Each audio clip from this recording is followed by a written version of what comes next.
ନିରାକାର ଦାସ ତାଙ୍କର ଅମର ଜୀବନ ସଂହିତାରେ ସାରା ପୃଥିବୀକୁ 16ଟି ମଣ୍ଡଳ ବିଭକ୍ତ କରିଛନ୍ତି।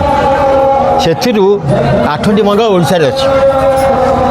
ଦେଖିଲେ କ'ଣ, ପ୍ରଥମେ ସାରଳା ମଣ୍ଡଳ, ଦ୍ୱିତୀୟ ଭଗବତୀ ଆଳ, ତୃତୀୟ ବିରଜା ମଣ୍ଡଳ, ଦେବୀମାନଙ୍କ ତହିଁ ଖେଳ, ଚତୁର୍ଥ ମଣ୍ଡଳ କାଳିକା, ଦକ୍ଷିଣ କାଳିକା କାଲକାଟା କୋଲକାତା, ପଞ୍ଚମେ କାଶୀ କ୍ଷେତ୍ର ଲେଖା, ଷଷ୍ଠୀରେ ଗୋପ ବୃନ୍ଦାବନ, ସପ୍ତମେ ଦ୍ୱାରକା ଭୁବନ, ଅଷ୍ଟମେ ଆଫ୍ରିକା ମଣ୍ଡଳ, ନବମେ ଅଯୋଧ୍ୟାର ଖେଳ, ଦଶମେ ମହାରତ୍ନପୁର, ଏକାଦଶ ସମ୍ବଲପୁର।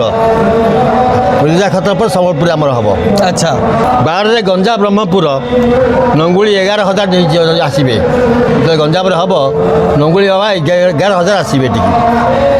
ଆମର ନୀଳାଚଳ ଜାଣ 13-14 ମଣ୍ଡଳ, 13-14 ମଣ୍ଡଳ ଯାକ ପୁରୀ। ତ ପୁରୀ ଆମେ ଗୋଟିଏ ହେବ। 15 ପଞ୍ଚକୋଶ ଜାଣ। ପଞ୍ଚକୋଶ କ'ଣ? ତୁମର ଛତିଆ ବଟ ଠାରୁ ଅରକ୍ଷିତ ଦାସଙ୍କ ପୀଠ, ସେଠି ନିର୍ମାଳ ପୀଠ, ଗୋଟେ ତ୍ରିଭୁଜ କରିଦିଅ। ଯେଉଁ ମଝି ମଣ୍ଡଳଟା ସେଇଟା ହେଉଛି ପଞ୍ଚକୋଶୀ।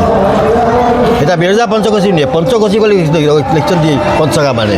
16ରେ ରତ୍ନବଟ ଜାଣ। 16ରେ ରତ୍ନବଟ ଜାଣ।